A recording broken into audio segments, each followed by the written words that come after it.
Hello everyone, नमस्ते। Welcome back to my YouTube channel viral Bihari kitchen. तो आज हमारे वायरल बिहारी किचन में बनने जा रही है हरी मिर्ची की चटपटी सी अचार।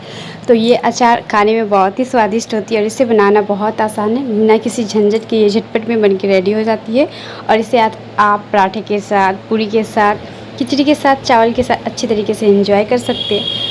तो सबसे पहले इस अचार को बनाने के लिए हमें चाहिए होगी हरी मिर्ची। तो यहाँ पे मैं मार्केट से ताज़ी हरी मिर्ची को लेके आई थी। इसे अच्छी तरीके से मैंने वॉश कर लिया और इसके जितने भी डंडल थे मैंने सारे डंडल को रिमूव कर दिया और उसके बाद इसे एक कॉटन के कपड़े से अच्छी तरीके से पोंछ लिया ताकि इसमें एक बूंद भी पानी ना हो।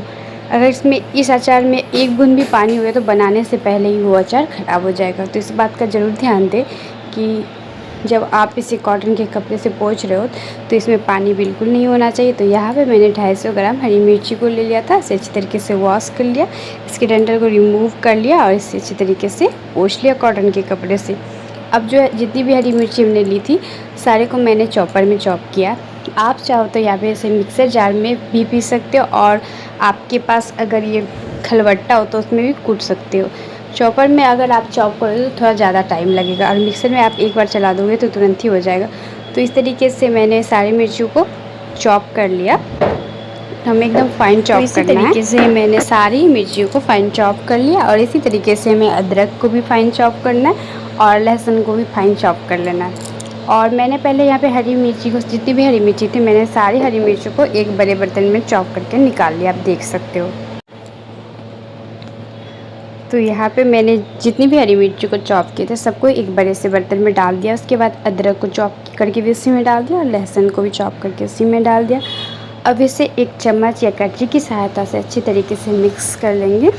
पूरी अच्छी तरीके से हमें मिक्स कर लेना है। और अब मिक्स करने के बाद बारी आती है मसाले की। तो हमें कुछ खड़े मसाले लेने हैं, उसे रोस्ट करके उसका पाउडर बना के इस अचार में मिक्स करना है।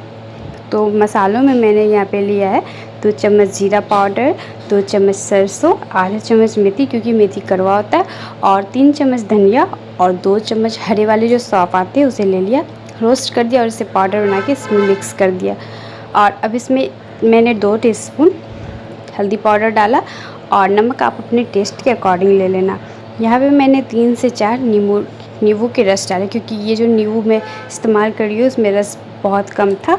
अगर आपके नींबू में ज़्यादा रस हो तो आप 2 नींबू डालना, 2 नींबू काफ़ी होगा। और साथ ही मैंने यहाँ पे अचार का तेल लिया। आम का अचार मैंने कुछ दिन पहले बनाया तो मैं उसी तेल का यहाँ पे इस्तेमाल कर रही हूँ ताकि इस अचार में हल्का खट्टापन हो। तो मैंने यहाँ पे लाल मिर्ची पाउडर ऐड नहीं किया है क्योंकि उससे ये अचार जो है ना बहुत ज़्यादा तीखा हो जाएगा। अगर आप लोगों को तीखा अचार खाना तो आप लाल मिर्ची पाउडर यहाँ पे ऐड कर सकते हो।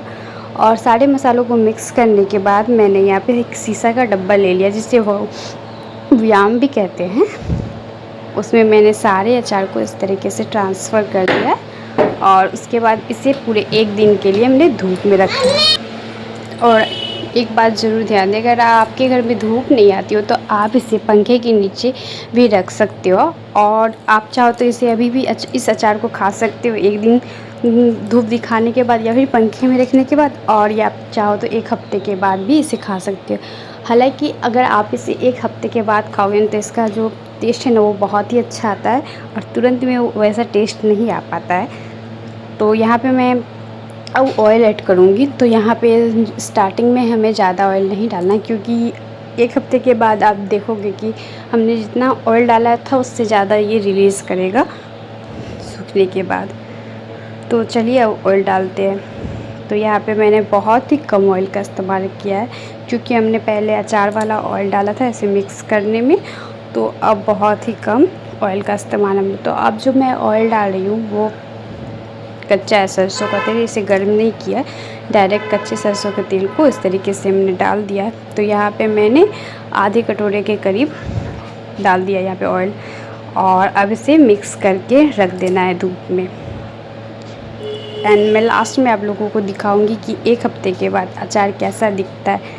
और खाने में तो इसका टेस्ट इतना लाजवाब है कि बता ही नहीं सकते। तो एक बार आप लोग इसे ट्राई करना इस तरीके से अचार।